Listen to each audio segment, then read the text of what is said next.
बिस्मिल्लाहिर्रहमानिर्रहीम, अस्सलाम वालेकुम। कनाडा में मुकीम ओवरसीज पाकिस्तानीज देख रहे हैं अपना पसंदीदा चैनल प्राइम कनाडा टीवी और मैं हूं इंजीनियर काजी नोमान मुजाहिद अपने प्रोग्राम रीबिल्ड नेशन के साथ।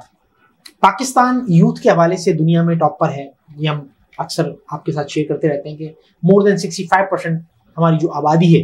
वो यूथ पर मबनी है। और यूथ के हवाले से जो एक ख़ास चैलेंज है वो है कि उनकी जो एजुकेशन है वो एजुकेशन क्या वो उस लेवल पे उस मयार पर है कि वो फर्स्ट वर्ल्ड कंट्रीज़ का मुकाबला कर सकें। ऑल्दो इसमें कोई शक नहीं है कि हमारी कौम में ऐसे लोग पैदा होते हैं जो कि जितने बड़े आप जाइंट्स के नाम ले लें और आप उनकी सफ़ों में जब जाके तलाश करेंगे तो आपको वहाँ बहुत सारे पाकिस्तानी मिलेंगे, चाहे वो एप्पल हो, चाहे वो माइक्रोसॉफ्ट हो, इस तरह के आप जितने अमेजोन हो, आप जितने बड़े नामों का आप जिक्र कर लें वहाँ आपको पाकिस्तानी ज़रूर मिलेंगे। लेकिन अगर हम जिस हिसाब से हमारे मुल्क में सालाना बुनियाद पर जो इंजीनियर्स पास आउट होते हैं, जो ग्रेजुएट्स होते हैं, वो क्या स्किल्ड होते हैं, क्या उसके हवाले से जो मॉनिटरिंग अथॉरिटीज़ और जो इदारे बनाए गए हैं क्या वो अपना काम कर रहे हैं, उनमें क्या चैलेंजेस हैं, क्या ऐसी चीज़ें हैं जिन पर काम किया जाना चाहिए, आज इस हवाले से हम अपने प्रोग्राम में बात करेंगे। तो आज हमारे मेहमान हैं डॉक्टर सादिक अली खान साहब, जो कि एक्स चेयरमैन हैं UBIT के और इस वक्त एसोसिएट प्रोफेसर हैं और चेयरमैन हैं मेन कम्युनिकेशन कमेटी के। आपको अपने प्रोग्राम में वेलकम कहते हैं डॉक्टर साहब। Thank you sir. My pleasure sir. बहुत मेरी आज खुशकिस्मती है कि आप आज मेरे साथ हैं और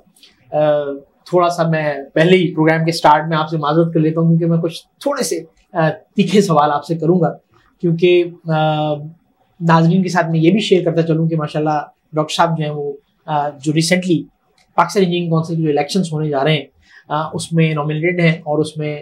इलेक्शन में खड़े हो रहे हैं। तो इसलिए हम उनसे ऐसे सवालात करेंगे कि वो ऐसा क्या नया करने जा रहे हैं जिससे हमारे इंजीनियर्स को जो चैलेंजेस दरपेश हैं, जो कि मैं यकीनन हाईलाइट करूँगा इस प्रोग्राम के अंदर, तो उसके लिए इनके जहन में क्या ख्याल आते हैं और क्या विजन लेके चल रहे हैं। तो डॉक्टर साहब माशाल्लाह ये ख्याल कैसे आया कि आप पाकिस्तान इंजीनियरिंग काउंसिल के जो इंतखाबात हैं उसमें आपने अपने पेपर्स जो है वो दाखिल किए और आप इलेक्शन लड़ रहे हैं? ख्याल तो ये इस तरह से आया कि आपको पता है कि हम तकरीबन अब सीनियर इंजीनियर्स में काउंट होने लगे। बिल्कुल बिल्कुल ठीक है। तो लाइफ मेंबरशिप पहले से थी, फिर लास्ट जब इलेक्शन हुए थे उस वक्त भी कुछ दोस्तों ने कांटेक्ट किया था कि आप इलेक्शन कॉन्टेस्ट करें, ठीक है। तो लेकिन वो पहले क्योंकि वो 10 इयर्स होती थी, अब वो 20 इयर्स पे चले गए, ठीक है। तो वो उस वजह से फिर नहीं कॉन्टेस्ट किया। तो एक दफ़ा फिर जो है वो कुछ अहबाब ने रब्ता किया कि कुछ हम ख्याल दोस्तों ने जो पुराने कि आपको आगे आना चाहिए और अपना रोल प्ले करना चाहिए। तो जो उसकी सिंध की कंप्यूटर एंड सॉफ्टवेयर इंजीनियरिंग की सीट है गवर्निंग बॉडी की, उसके लिए कॉन्टेस्ट कर रहा हूँ। माशाअल्लाह। तो देखिए अब यहीं से शुरू हो गया। आपने कहा कि पहले वो लिमिट 10 साल की थी, अब वो 20 साल कर दी गई है, यानी इलेक्शन जो लड़ेंगे वो लोग मेरे ख्याल से आउटडेटेड होंगे। क्या कहते हैं आप इस हवाले से? अगर आप तो चूंकि ऑलरेडी एक यूनिवर्सिटी के साथ अटैच्ड हैं, आप एसोसिएट प्रोफेसर हैं, आप उसी टेक्नोलॉजी को लेकर चल रहे हैं, मैं आपके हवाले से बात नहीं कर रहा, लेकिन अगर फर्ज कीजिए कि दूसरे जो कंटेस्टेंट्स हैं वो 20 साल जिनको पास आउट हुए एटलीस्ट, या रजिस्ट्रेशन जिनकी PEC में 20 साल पुरानी हो चुकी हो, तो उनकी क्या एज होगी और वो मौजूदा जो चैलेंजेस हैं, जो मौजूदा नॉर्म्स हैं, जो दुनिया में जो इस वक्त टेक्नोलॉजी चल रही है,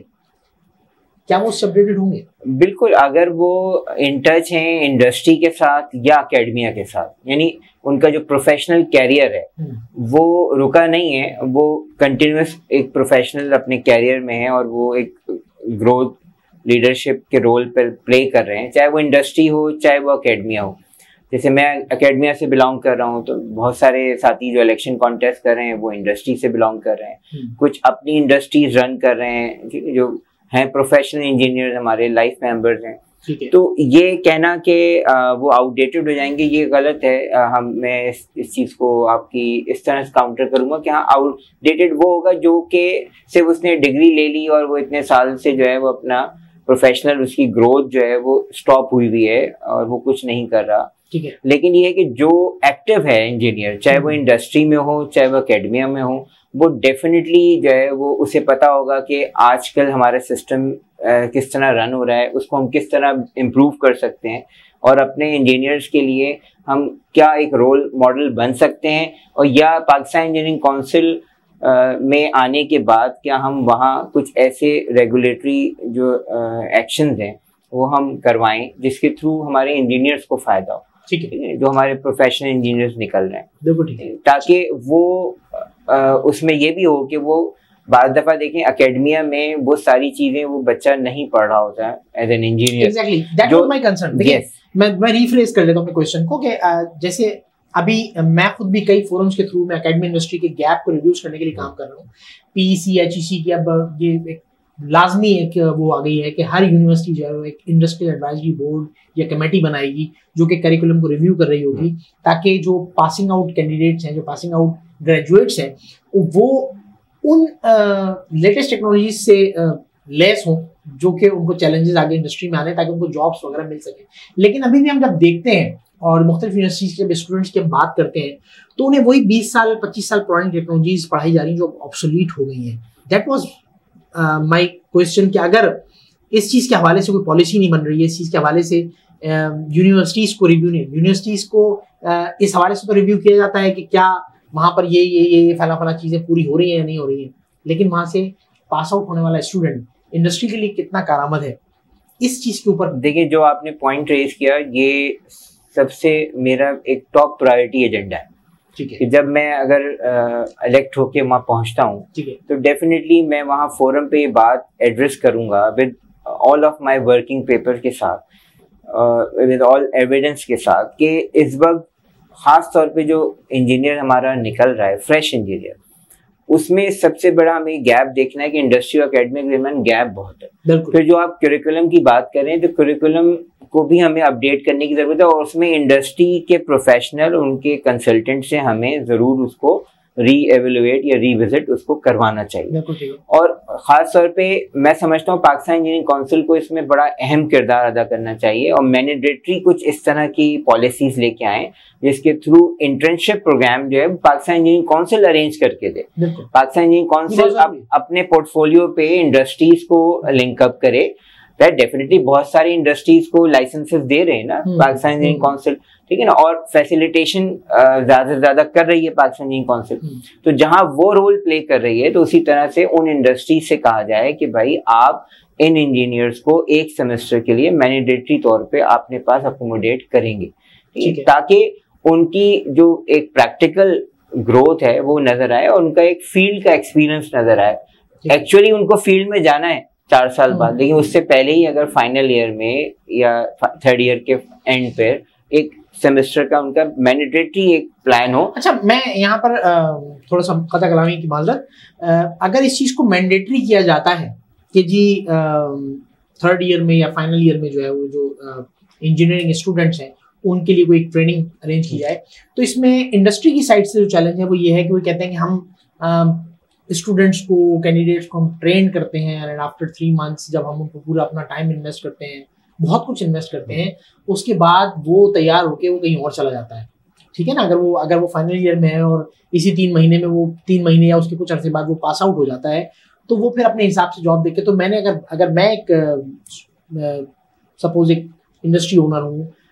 मैं उसको फैसिलिटेट कर रहा हूँ, तो मैं तो ये चाहूँगा कि जिसको मैंने तैयार किया है उस रिसोर्स को मैं अपने पास इस्तेमाल करूँ, बट ऐसा होता नहीं है। और दूसरी तरफ अगर हम एकेडमिक साइड की बात करें तो स्टूडेंट्स को जो चैलेंज आता है वही आता है, देखने में आता है, सुनने में आता है। हमसे भी, क्योंकि मैंने भी अपने पास जो है वो इस तरह की 10 सीट्स मुख्तस की हुई हैं कि इंजीनियर्स को ट्रेन किया जाए, तो चैलेंज आता है कि सर हमें पेपर देना है, सर हमें FYP की तैयारी करनी है, तो वहाँ ये चीज़ें थोड़ी सी क्लैश कर जाती हैं। नहीं, जब हम एक सेमेस्टर में इसको एज अ सब्जेक्ट लेंगे, अगर वो इंजीनियर एक सेमेस्टर में 6 सब्जेक्ट पढ़ रहा है तो उसमें से एक सब्जेक्ट उसका ये होगा, यानी फॉर एग्जांपल 3 क्रेडिट आवर जो है इसके लिए फिक्स होंगे या 4 क्रेडिट आवर में फिक्स होंगे, तो उसके अकॉर्डिंगली। अच्छा, जहां आपने बात की एज अ इंडस्ट्री पर्सन कि भाई वो सोचेगा मैं इसको तैयार कर रहा हूँ, ठीक है, तो वो डेफिनेटली एक सेमेस्टर में या 3 महीने में 4 महीने में उस तरह तो उसको वो रेडी नहीं कर रहा होगा कि वो ये करे कि ये मेरे पास ही लेकिन हाँ, उससे ये होगा कि जॉब प्लेसमेंट में भी एक अपॉर्चुनिटी निकलेगी, ठीक है। और एक आगे का एक जो है हम देख रहे होंगे, फोर्सी कर रहे होंगे कि भाई अगर इंडस्ट्रीज लिंकअप हो गई पाकिस्तान इंजीनियरिंग काउंसिल से, जो कि एकेडमिया के जो इंजीनियर्स हैं हमारे, उनको इंटर्नशिप प्रोग्राम ऑफर कर रही हैं। अब जब वो इंटर्नशिप प्रोग्राम ऑफर कर रही हैं तो डेफिनेटली फिर आप फाइनल ईयर के एंड पर वो वहाँ पे रिक्रूटमेंट टेस्ट कर सकते हैं, ठीक है। फिर वो ये प्रेफरेंस दे सकते हैं कि ठीक है, वी विल ऑफर 5 जॉब्स और 6 जॉब, चाहे सबको तो अकोमोडेट नहीं कर सकते ना। अब एक इंडस्ट्री ने जो है वो फॉर एग्जांपल 20 इंजीनियर्स को एक सेमेस्टर में ट्रेन किया, अब वो 20 को तो जॉब नहीं दे सकते, उनमें से वो बेस्ट 2 को ले लेंगे, अगर उनके पास प्लेसमेंट है 3 को ले लेंगे, सबको तो वो प्लेस नहीं कर सकते। तो वो पॉइंट जो है वो बहुत अच्छी बात की आपने। अच्छा, नॉर्मली हमने देखा है कि जो हुकूमती इदारे हैं, इस तरह की जो मॉनिटरिंग अथॉरिटीज होती हैं, नॉर्मली वो सियासत का शिकार हो जाती हैं, और शायद पीईसी की तरफ पाकिस्तान इंजीनियरिंग काउंसिल की अगर हम बात करते हैं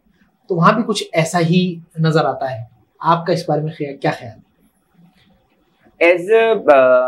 नॉर्मल अगर हम एक ऑब्जर्वर के तौर पे देखें तो कुछ इम्प्रेशन हमें इसी तरह का नजर आता है, ठीक है, कि जो है वो हमारे जो प्रोफेशनल इदारे हैं वो भी पॉलिटिसाइज होते जा रहे हैं, जो कि जिनको नहीं होना चाहिए, ठीक है। और मैं समझता हूँ पर्सनली कि ये बिल्कुल नहीं होने चाहिए, क्योंकि अगर डेफिनेटली गवर्नमेंट पीसी का इदारा क्यों बना है? पीसी का इदारा बना है कि एक हेल्पिंग हैंड है ना गवर्नमेंट के लिए, ताकि रेगुलेटरी बॉडीज एक बॉडी है जिसके थ्रू जो है इंजीनियर्स को किस तरह फैसिलिटेट किया जाए, इंजीनियरिंग इंडस्ट्री किस तरह प्रमोट करे, ठीक है, इसके लिए गाइडलाइन, रूल्स एंड रेगुलेशन, उसकी सर्विसेज, ठीक है, इन चीज़ों में गवर्नमेंट को हेल्प आउट करे। और गवर्नमेंट का काम है कि वो पीसी के साथ कोऑर्डिनेट करते हुए डेफिनेटली जब बजट प्लेस होता है तो उसमें इन सारी चीज़ों को जहन में रखा जाए कि हमें शॉर्ट टर्म जो हमारी इंडस्ट्रीज हैं उन पे फोकस करना है, हमें जो हमारी लार्ज स्केल इंडस्ट्रीज हैं उन पे फोकस करना है, किस रेशो से करना है। डेफिनेटली अगर रेशो वाइज देखें तो एसएमई का रेशो अगर ज़्यादा होगा तो हमारी एक्सपोर्ट रेट जो है वो इंक्रीज होगा, ठीक है। चाहे वो आपके इंडस्ट्रियल सेक्टर में कोई भी आप फील्ड ले लें, चाहे पेट्रोलियम ले लें, सिविल इंजीनियरिंग ले लें, ठीक है, आपकी मैन्युफैक्चरिंग इंडस्ट्री है, ठीक है। अच्छा डॉक्टर साहब, इत्तेफाक हुआ कि एक निजी इंजीनियरिंग यूनिवर्सिटी जो है, मैं उसकी जो पाकिस्तान इंजीनियरिंग काउंसिल की उसकी जो एफिलिएशन थी उसका रिव्यू था, मैं उसमें गया हुआ था, तो वहाँ पर कुछ पीईसी के लोग आए हुए थे, तो वहाँ कुछ इस तरह की सिचुएशन निकली कि उन्होंने बताया कि जी अब हमने आरई और पीई का सिस्टम जो है वो हमने रेजिडेंट इंजीनियर और प्रोफेशनल इंजीनियर का हमने सेटअप निकाला है, और उसमें आपको प्रोफेशनल इंजीनियर बनने के लिए या उसको रिन्यू कराने के लिए, उस स्टेटस को रिन्यू कराने के लिए आपको स्पेसिफिक पॉइंट्स लेने होंगे। लेकिन जब हमने उसमें देखा, जब उसको स्टडी किया, तो पॉइंट्स जो एक्सपीरियंस लोग हैं उनके हवाले से, जो फ्रेश लोग हैं, जो आरई होंगे, उनका एक्सपीरियंस जो है, आप अगर उस पर उनको नंबर्स नहीं दे रहे हैं तो फिर हम क्या जस्टिफाई कर रहे हैं अपने इंजीनियर के साथ हम इन चीज़ों को? नहीं, एक्चुअली जब एक फ्रेश इंजीनियर निकल रहा है तो उसे आप कुछ पॉइंट्स जो हैं वो वहाँ बैचलर्स उसकी डिग्री के मिल रहे हैं, ठीक है। फिर वो अगर मास्टर्स करता है तो उसे 1 पॉइंट मिलता है, फिर वो पीएचडी करता है, लेकिन उसे जो 20 पॉइंट्स लेने हैं, 18 एटलीस्ट 18 पॉइंट्स जो लेने हैं, वो 18 पॉइंट्स के लिए जो पहाड़ उसको सर करने हैं, वो यकीनन शुरू के 2-3 साल 5 साल नहीं कर सकता। हाँ, डेफिनेटली इतने साल तो उसको लग जाएंगे, जो कह रहा है फिर वो हर ईयर जो एक एक्सपीरियंस गेन कर रहा है उसका 1-1 पॉइंट है उसका, तो इस तरह एडअप होके उसको 4-5 साल तो उसको लग जाएंगे ताकि वो उस लेवल तक पहुंच सके। और ये इसीलिए किया गया ताकि थोड़ा सा डिफरेंशिएट हो सके कि जो एक फ्रेश इंजीनियर है और एक प्रोफेशनल इंजीनियर में उनमें डिफरेंशिएट हो सके कि भाई ये आरई कैडर का है और ये प्रोफेशनल इंजीनियर, ठीक है, ठीक है, ताकि हम वहाँ पे। अच्छा, जहाँ पर इवैल्यूएशन होती है, करिकुलम की इवैल्यूएशन हो रही है, यूनिवर्सिटी में फैसिलिटीज कितनी हैं उनको देखा जाता है। जो हमने चीज़ों को नोट किया उसमें, जब हम एकेडमिक इंडस्ट्री के गैप की जब हमने बात की, जब हमने जाके यूनिवर्सिटीज़ के अंदर चीज़ों को डीपली रिव्यू किया, तो वहाँ एक चैलेंज ये मिलता है कि एक जो पोजीशन होल्डर होता है वो उस यूनिवर्सिटी में असिस्टेंट लेक्चरर के तौर पे लगता है और वो प्रोफेसर बनने की दौड़ में लग जाता है, वो अपने मास्टर्स और पीएचडी की तरफ उसका ध्यान होता है, उसका इंडस्ट्री से बिल्कुल एक तरह से वो कट ऑफ हो जाता है। और उसके नतीजे में क्या होता है कि जब वो लेक्चरर से होता हुआ वो एसोसिएट प्रोफेसर और प्रोफेसर लेवल तक पहुंचता है, तो वो इंडस्ट्री से बिल्कुल ही उसका कोई ताल्लुक नहीं रह पाता, जिसके नतीजे में वो चीज़ें वही पढ़ाता है जो उसने अपनी एकेडमिक कैरियर के अंदर पढ़ी थी। इसके हवाले से क्या कोई रेवोल्यूशन लाने की ज़रूरत है कि जो टीचर्स हैं, जो प्रोफेसर्स हैं, जो लेक्चरर्स हैं, उनको भी हम टाइमली वंस अ ईयर और at least once in a couple of years उनको इंडस्ट्री के साथ कोई ऐसी ट्रेनिंग सेशन या कोई इस तरह का एक उनके लिए मैंडेटरी हो कि वो जाकर उस चीज़ को जब अपने आप को इंडस्ट्री से थोड़ा मैच कर लेंगे तो वो फिर अपनी टीचिंग को कंटिन्यू कर सकते हैं। ऐसा होना चाहिए या नहीं? देखिए, मैं समझता हूँ कि अभी जैसे Pakistan engineering council Washington accord का जो सिस्टम डेवलप किया वो बहुत एक एक्सीलेंट वे आउट है। नो डाउट, और हमारे लिए बहुत ज्यादा इम्पोर्टेंट है कि हमारी जो डिग्री है वो इसको वर्ल्ड वाइड रिकग्निशन हो गई, और प्लस ये कि हमारा यहाँ का एक्सपीरियंस वहाँ काउंट होगा। वर्ल्ड वाइड कहीं भी आप एक्सपीरियंस को काउंट कर सकते हैं, अपने क्रेडिट आवर को शिफ्ट कर सकते हैं, ठीक है ना। और एक जो पाकिस्तान को ये एजाज मिला through the Pakistan engineering council, ये बहुत बड़ा अचीवमेंट है, इसमें कोई शक नहीं। फिर उसी में जो एवेल्युएशन है, उस एवेल्युएशन में ये भी हिस्सा है कि भाई क्यूरिकुलम क्या पढ़ाया जा रहा है, क्या क्यूरिकुलम उस स्टैंडर्ड का है जो वर्ल्ड वाइड रिकग्नाइज हो सके। तो पहली बात तो ये आ गई, अगर हर अकेडमिया अपनी क्यूरिकुलम को रिवाइज नहीं कर रहा तो डेफिनेटली वहाँ उसको हम पकड़ सकते हैं जब उसकी एवेल्युएशन होगी। दूसरा, जहाँ तक बात है, आपने कहा कि जो इंजीनियर निकलता है और वो वहाँ अगर एक जूनियर लेक्चरर से अपनी जर्नी शुरू करता है और वो प्रोफेसर तक चला जाता है तो वो इंडस्ट्री से बिल्कुल कट जाता है। लेकिन डेफिनेटली जब करिकुलम रिवाइज करना उसके लिए मैंडेटरी हो गया, क्योंकि अगर वो करिकुलम रिवाइज नहीं करेगा तो नेक्स्ट ईयर की उसकी जो है वो रजिस्ट्रेशन रिन्यूअल नहीं होगी उस यूनिवर्सिटी की। जब एवेल्युएशन टीम आएगी और वो उसके अकॉर्डिंगली देखेगी तो वो उसको मैच नहीं करेंगे, उनको पॉइंट्स नहीं मिलेंगे, तो वहां उसकी मजबूरी हो गई। तो जब वो मजबूरी हो गई तो डेफिनेटली जब वो क्लास में जा रहा है तो उसने अपने आप को उसके साथ लिंकअप करना है, क्योंकि अब वो आउटडेटेड चीज तो नहीं पढ़ा सकता। तो वो उसकी खुद एक मैंडेटरी तौर पे उसका एक इंटरनली आप यूं समझ लें कि उसके लिए एक जिम्मेदारी बन गई कि उसने अपने आप को अपडेट रखना है एज पर दी न्यू टेक्निकल स्किल्स। ठीक है, अब जहां तक बात है कि हम इसको मैंडेटरी इस तरह नहीं कर सकते कि उसको इंडस्ट्री के साथ कोई वर्कशॉप अटेंड करनी है, लेकिन हाँ, यहाँ पे भी पाकिस्तान इंजीनियरिंग काउंसिल एक रोल प्ले ये कर सकती है, जिसमें हम कोशिश कर सकते हैं कि पाकिस्तान इंजीनियरिंग काउंसिल की तरह जिस उनके तवज्जुह से जिस तरह से इंटर्नशिप प्रोग्राम हो, इसी तरह से जो हमारे अकेडमिया के जो हमारे टीचर्स हैं उनको भी उनके लिए भी कुछ हम जो मैंडेटरी नहीं लेकिन उनकी स्किल्स को एनहांस करने के लिए, उनकी नॉलेज को एनहांस करने के लिए, और वो अपने आप को अगर कोकअप रखना चाहते हैं इंडस्ट्री के साथ कि वो एक मैचिंग प्लेटफॉर्म पे रहें, तो वहाँ वो उन वर्कशॉप्स को अटेंड कर सकें। लेकिन उसको हम मैंडेटरी नहीं कर सकते। मैंने इसलिए पूछा क्योंकि मैंडेटरी वो खुद ही अपने लिए मैंडेटरी समझेगा कि अगर कोई टूल उसको इंजीनियरिंग नया टूल आया उसको नहीं आता तो डेफिनेटली उसको सीखना है। जब वो नहीं सीखेगा तो वो स्टूडेंट्स को डिलीवर नहीं कर पाएगा। जब ये मैं सवाल इसलिए किया था क्योंकि हमने ये देखा है कि ऐसे लेक्चरर्स, ऐसे प्रोफेसर्स और ऐसे असिस्टेंट प्रोफेसर्स जो कि एसोसिएट प्रोफेसर्स जो कि कोई थोड़ा टाइम इंडस्ट्री में गुजार चुके हैं, उनकी स्किल्स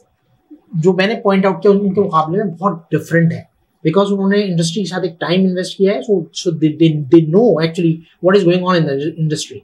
अब वही दोनों बातें हैं ना। देखिए, अब अगर जिसने ज्यादा टाइम इंडस्ट्री में गुजारा, 10 साल इंडस्ट्री में गुजारे, उसके बाद उसने एकेडमिया को स्विच किया, तो जरूरी नहीं है कि वो एक अच्छा टीचर भी हो सके। बिल्कुल ठीक, हर टीचर टीच कर सके जरूरी नहीं है। बिल्कुल ठीक है, बिल्कुल ठीक है। अच्छा, एक और जो एक चैलेंजिंग सिचुएशन आती है वो ये है कि पाकिस्तान इंजीनियरिंग काउंसिल सहूलतों के एतबार से, करिकुलम के एतबार से और इस तरह की जो तमाम चीज़ें इन्वॉल्व होती हैं एकेडमिया साइड पे, उनको तो इवेल्युएट करती है कि जी हमारे यहाँ से जो इंजीनियर पास आउट हो, जो ग्रेजुएट होके इंजीनियर्स निकले, वो स्किल्ड हों, उनके पास लेटेस्ट टेक्नोलॉजी जो है उससे वो आरास्ता हों। लेकिन जो उनका सबसे बड़ा चैलेंज है डिग्री लेने के बाद, ग्रेजुएशन के बाद, वो है एक जॉब या इंडस्ट्री में अपने आप को जम करने का, इंडस्ट्री में किसी जॉब को ज्वाइन करने का। वैसे ये कोई जॉब एक टारगेट नहीं होना चाहिए, वहाँ से लोग एंटरप्रेन्योरशिप की तरफ भी आने चाहिए और हमारा प्रॉब्लम भी ये रहा है कि चूंकि हमारी स्टडीज, हमारे जो स्टूडेंट्स हैं वो जो जॉब ओरिएंटेड हो गए हैं, तो इसलिए हम शायद किसी और डगर पे चल पड़े। लेकिन क्या इंजीनियरिंग काउंसिल को उन लोगों के लिए अपॉर्चुनिटीज पैदा करने के लिए कोई काम नहीं करना चाहिए? क्योंकि ऐसा जो है वो देखने में कम आया है कि, बल्कि मैं आई थिंक ऐसा होता ही नहीं है कि इंजीनियरिंग काउंसिल जो है वो अपॉर्चुनिटीज पैदा करने के लिए भी कोई काम कर रही हो मिनिस्ट्री के साथ मिलके या इंडस्ट्री के साथ मिलके। नहीं, मेरे ख्याल से अब अगर हम करंट बजट को देखें अभी जो गवर्नमेंट ने प्रेजेंट किया, तो उसमें हमें ये चीज़ नज़र आ रही है कि गवर्नमेंट अब फोकस करने जा रही है कि जो हम डिजिटाइजेशन की तरफ जाने की बात करें, कि इसमें कोई शक नहीं। और ये जो कोविड पेंडेमिक सिचुएशन हमारे सामने आई, इसमें बहुत सारे हमें चैलेंजेस तो फेस करने पड़े, लेकिन इसके थ्रू हमें अपॉर्चुनिटीज का जो डोर है वो बड़ा एक ओपन हो गया, जो इसमें कोई दो राय नहीं। और हमारे सामने बहुत सारी ऐसी अपॉर्चुनिटीज आई जिनको हम अवेल कर सकते हैं। तो गवर्नमेंट ने डेफिनेटली उस पर फोकस किया है और अपने बजट में उस चीज़ों को हाईलाइट भी किया, और ख़ासतौर पे हम एंटरप्रेन्योरशिप के ऊपर काफ़ी एम्फेसाइज करने जा रहे हैं। और फिर ये है कि वहाँ पे करना भी चाहिए, और जो शॉर्ट टर्म हमारी जो SMEs हैं, ठीक है, इंडस्ट्रीज, वहाँ हमें ज़्यादा फोकस करना चाहिए, क्योंकि ज़्यादातर अब इंजीनियर जो निकल रहा है वो डेफिनेटली वो अब सोच रहा है कि मैं अपने आप को एज अ एंटरप्रेन्योर कैसे प्रेजेंट कर सकता हूँ। तो जब अगर एक इंजीनियर जो है वो पास आउट होता है, वो अपना एक इंक्यूबेशन स्टार्ट करता है फ्रेश, और फिर थोड़ा एक्सपीरियंस के बाद वो अपनी एक शॉर्ट टर्म SMEs के तौर पे अपने आप को रजिस्टर कराता है, स्टार्टअप लेके आता है, और उसमें डेफिनेटली पाकिस्तान इंजीनियरिंग काउंसिल जो है वो काफी सपोर्टिव एंड पर आ जाएगा, क्योंकि डेफिनेटली जब गवर्नमेंट सपोर्ट कर रही होगी। अच्छा, ये तो गवर्नमेंट की सपोर्ट की या गवर्नमेंट डिसीजन की बात हो गई। मैं बात कर रहा हूँ कि क्या पाकिस्तान इंजीनियरिंग काउंसिल जो है वो अपने लेवल पे इस तरह के कोई डिसीजंस लेती है, कोई इस तरह की पॉलिसीज बनाती है? बिल्कुल पॉलिसी बनाती है, लेकिन उन पॉलिसी का रिफ्लेक्शन तो गवर्नमेंट के ऊपर डिपेंडेंट है ना, क्योंकि उसकी रजिस्ट्रेशन फीस क्या होगी, उसका लाइसेंस फीस क्या होगी। मैंने सवाल किया जब हम एक इवैल्यूएशन में बैठे हुए थे जिसका मैंने जिक्र किया, तो वहां मैंने सवाल किया कि आप यहाँ से तो हर तरह से इस चीज को मेक श्योर करने की कोशिश कर रहे हैं कि जी जो इंजीनियर है वो बहुत ठोक बजा के वो इंजीनियर ही हो,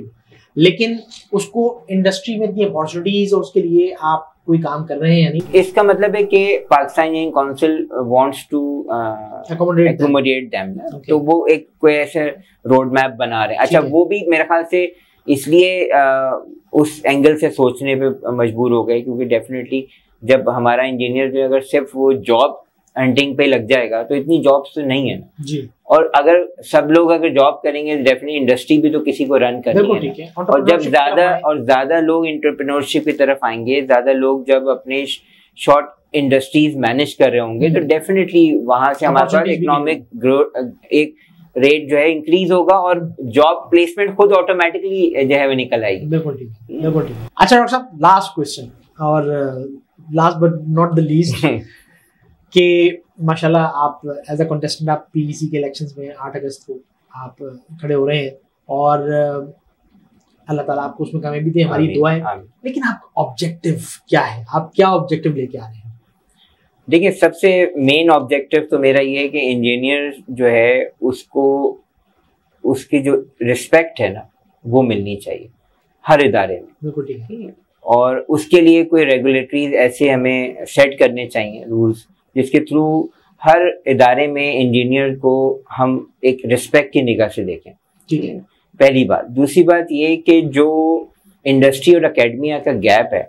उसको हमें ख़त्म करना चाहिए, और उसमें पाकिस्तान इंजीनियरिंग काउंसिल को अपना रोल प्ले करना चाहिए, वो बड़ा इम्पोर्टेंट है। फिर एंटरप्रेन्योरशिप को हमें उसको इम्प्रूव करने की ज़रूरत है, उसको प्रमोट करना है जितना हम कर सकते हैं, वो ज़रूरत है। और जो शॉर्ट टर्म हमारी जो इंडस्ट्रीज हैं, ठीक है ना, उनको हमें ज़्यादा, स्मॉल इंडस्ट्रीज जो हैं, small and medium scale industries, startups हैं जी, उनको हमें ज़्यादा प्रमोट करना है, ताकि उससे हमारा इकोनॉमिक रेट बढ़ सके, और हमें डिजिटाइजेशन की तरफ जो है वो लेके जाना है, क्योंकि अब ये हमारी नीड भी हो गई है, और इससे अपॉर्चुनिटीज जो हैं वो काफ़ी हमें नजर आ रही है। असल में अगर हम देखें तो जो इमर्जिंग टेक्नोलॉजीज है, जो आने वाला दौर है, वो तो है ही डिजिटाइजेशन के ऊपर बेस कर रहा है। बिल्कुल। तो और उसको जो है पेंडेमिक ने और ज्यादा एम्फेसाइज कर दिया। पेंडेमिक ने उसमें इतनी अपॉर्चुनिटीज शो कर दी है कि अभी हमारे पास ये न्यूज है कि लास्ट 1 ईयर में पाकिस्तान में रिकॉर्ड आईटी कंपनीज रजिस्टर्ड हुई। बिल्कुल, क्योंकि जो बच्चा पास आउट होके निकल रहा है उसके अंदर इतनी स्किल्स डेवलप हो गई हैं, ठीक है, तो उसने क्या किया, अपने छोटे छोटे से स्टार्टअप शुरू किया, अपने घर से ही अपना बिजनेस रन करना शुरू किया और वहीं से फिर वो ग्रोथ। तो लेकिन अगर हम उसको फैसिलिटेट करेंगे तो उसको एक अपॉर्चुनिटी आगे एक नजर आएगा, एक रोड मैप देंगे कि किस तरह वो अपने एक स्मॉल एक प्रोजेक्ट को जो है वो फिर एक इंडस्ट्री से लिंक करे और फिर एक लार्ज स्केल इंडस्ट्री पे लेके जाए। बिल्कुल ठीक है। एक छोटा सा सवाल जहन में आया है कि हमने ये देखा है कि जो हमारे यहाँ जो बड़ी इंडस्ट्रीज हैं वो जब आईटी सॉल्यूशंस की अगर उनसे बात उनके जहन में अगर उनको कोई चैलेंज आता है कि उन्हें आईटी कोई सॉल्यूशन अडॉप्ट करना है, कोई डिजिटाइजेशन करनी है, कोई इस तरह का सिस्टम लाना है, तो वो आमतौर पर हमने देखा है कि वो इंटरनेशनल सॉल्यूशंस की तरफ या जो बड़े नाम हैं, जो जाइंट्स हैं, उनकी तरफ चले जाते हैं, ना कि वो लोकल किसी सॉल्यूशन को प्रेफर करें। बल्कि ये क्वेश्चंस भी किए जाते हैं कि जी आप कितनी कंपनी में सिस्टम पहले लगा चुके हैं। तो ये एक ऐसा चैलेंज है जिसकी वजह से हमारे यहाँ जो लोकल मार्केट है वो हमारे जो इस तरह के जो सेटअप्स हैं उनके लिए बहुत सपोर्टिव नहीं है। तो क्या आप ये समझते हैं कि पीईसी को इस पर भी कुछ बिल्कुल, ये बहुत अच्छा सवाल आपने किया। पीईसी को इस पे डेफिनेटली कुछ रेगुलेटरीज सेट करने चाहिए ताकि वहां से हम जो है वो अपने जो हमारा लोकल टैलेंट है, जो लोकल हमारी प्रोडक्ट है, ठीक है, उनको हम फैसिलिटेट नहीं करेंगे तो फिर हम वो कैसे हमारा एक्सपोर्ट रेट जो है वो इंक्रीज होगा। और डेफिनेटली वहां पे इम्पोर्टेंट रोल ये है कि हम ये कर सकते हैं कि पाकिस्तान इंजीनियरिंग काउंसिल कोई ऐसे रेगुलेशन सेट करे और जिसके थ्रू जो है जिसके भी अपने, और दूसरा इम्पोर्टेंट ये कि जो मैं ख्वाहिश रखता हूँ कि पाकिस्तान इंजीनियरिंग काउंसिल को इसमें भी अपना रोल प्ले करना चाहिए कि हम नंबर ऑफ पेटेंट्स को इंक्रीज करें। तो यहाँ से क्या होगा, जब आपने इनोवेशंस की हैं, ठीक है, चाहे वो सॉफ्टवेयर बेस्ड हो चाहे वो हार्डवेयर बेस्ड हो, एक इनोवेशन है तो वो पेटेंट रजिस्टर होगा, उसमें फैसिलिटेट करे पाकिस्तान इंजीनियरिंग काउंसिल और फिर उसके थ्रू एक कोई जजमेंट क्राइटेरिया हो कि हाँ भाई ये इस क्राइटेरिया पे मीट करते हैं। तो जहाँ पे फिर अब अगर इंटरनल आपको इन हाउस या गवर्नमेंट सेक्टर पे या प्राइवेट सेक्टर पे अगर कोई प्रोडक्ट की नीड है तो वो प्रोडक्ट जो है वो लोकल मैन्युफैक्चर जो है अगर कम्पीट कर रहा है तो उसको फैसिलिटेट होना चाहिए, उसको अकोमोडेट होना। बिल्कुल ठीक है, बहुत शुक्रिया डॉक्टर साहब, आपने हमारे प्रोग्राम के लिए अपना कीमती वक्त निकाला और बहुत अच्छी इंसाइट भी शेयर की है। और मैं बहुत ज्यादा इंटरेस्टेड हूँ कि चूंकि आपने वो बातें की हैं जो मेरे सवालों का जवाब थी। सो आई वुड लव टू सी कि जो हमने भी डिस्कशंस किए हैं ये इंशाल्लाह इनको अमली जमा पहनाया जाए और अल्लाह ताला आपको भी हम दुआ देते हैं कि 8 अगस्त को जो है वो कामयाब करे, ताकि आप जो हमारी डिस्कशन हुई हमने आपसे कुछ शिकायती लेवल पे कुछ चीज़ें बात की उनको आप यकीनन कोशिश करेंगे कि उनको कवर किया जाए। नाज़रीन, इसमें कोई शक नहीं है कि पाकिस्तान में इन डायरेक्शंस में, अच्छी डायरेक्शन में, पॉजिटिव डायरेक्शन में जाने के लिए लोग काम कर रहे हैं, जिसमें डॉक्टर साहब की एक मिसाल सामने है कि उन्होंने उन चीज़ों को एग्री किया है और ना सिर्फ एग्री किया है बल्कि उन्होंने जो उनका अपना ऑब्जेक्टिव है उसमें भी वो चीज़ें ऑलरेडी लिस्ट डाउन की हुई हैं। ज़रूरत इस अमर की है कि हम अब वक्त आ गया है कि अब हम अपनी पॉलिटिकल एफिलिएशंस को छोड़कर, भूलकर हम अपनी आने वाली जनरेशंस के मुस्तकबिल की फिक्र करते हुए हम कुछ इस तरह के स्टेप्स लें जिसमें हम क्वालिटी को, मेरिट को इंश्योर करें। काजी नोमान मुजाहिद को इजाज़त दीजिए। अल्लाह हाफिज़।